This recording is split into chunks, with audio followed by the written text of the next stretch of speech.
ليه كريم عبد العزيز متفوق على حلمي وعلى هنيدي مع انهم طلعوا مع بعض وولاد جيل واحد؟ الحقيقه السؤال ده اتسال لي في الكومنتات. حد سالني قال لي طب من وجهه نظرك هو ليه كريم عبد العزيز نجم وبقى الدنيا معاه حلوه ونجاح في نجاح في نجاح، وحلمي وهنيدي مش عارفين يعملوا ده وكل افلامهم مؤخرا مش بتنجح قوي مع انهم نفس الجيل والمفروض نفس النجوميه ونفس كل حاجه؟ ماشي، تعالى اقول لك اكتر من نقطه. رقم واحد، كريم عبد العزيز مش اناني. يعني ايه مش اناني؟ تعالى عد معايا. كريم عبد العزيز في الفيل الازرق واحد طلع معاه خالد الصاوي عشان الاثنين يتقلوا بعض ويعملوا حاجه محترمه. طب يلا انا هعمل كوميدي، هيعمل نادي الرجال السري، جاب معاه ماجد الكدواني وبيومي فؤاد عشان يعمل حاجه ناجحه. طب يلا انا هعمل الفيل الازرق اتنين، هجيب معايا هند صبري. طب يلا انا هعمل الاختيار، هجيب معايا احمد مكي. كريم مش اناني، دايما يطلع معاه حد تاني والاتنين يعلوا من بعض ويعملوا حاجه كده جامده تبقى عامل من عوامل النجاح اللي اكيده ما ينفعش يبقى فيها فصال. تعال شوف حلمي وهنيدي في الحته بتاعت الانانيه. لا، هما بيجيبوا معاهم ناس يخدموا عليهم، بيجيبوا معاهم ناس يسنكوا لهم الافيه، يعني يفرش له فالتاني يرمي الافيه. ما عندوش حته انه طب انا هجيب معايا حد تقيل ونلعب اللعبه مع بعض. ما بقوش يعملوا كده مؤخرا. معظم الافلام الاخيره لا، بقوا ياخدوا هم الشو كله، حتى لو جايب معاه مثلا منة شلبي ولا خالد الصاوي ولا لا، هو عايز ياخد هو الشو كله، هو عايز ياخد التورته كلها. الغالب ده ما بينجحش.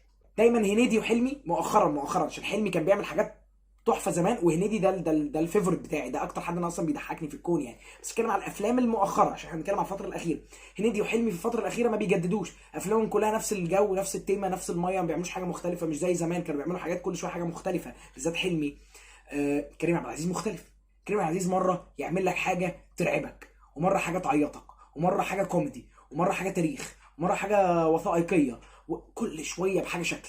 كل شويه بحاجه شكل مختلف. دايما هتحس ان كريم عبد العزيز مبهر، ما بيعملش حاجه شبه التانيه يعني. كريم عبد العزيز ذكي. يعني ايه ذكي؟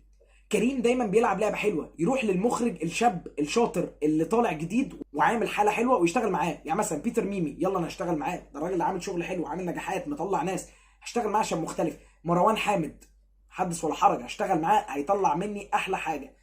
في حين ان هنيدي وحلمي تحس ان هم عمالين بيرجعوا لورا. هنيدي راح جاب سعيد حامد، مع احترامي لسعيد حامد بس ستايله قديم، اروح اجيب سعيد حامد عشان يعمل لي فيلم تاني؟ يا عم طب ما تجرب الناس الجديده.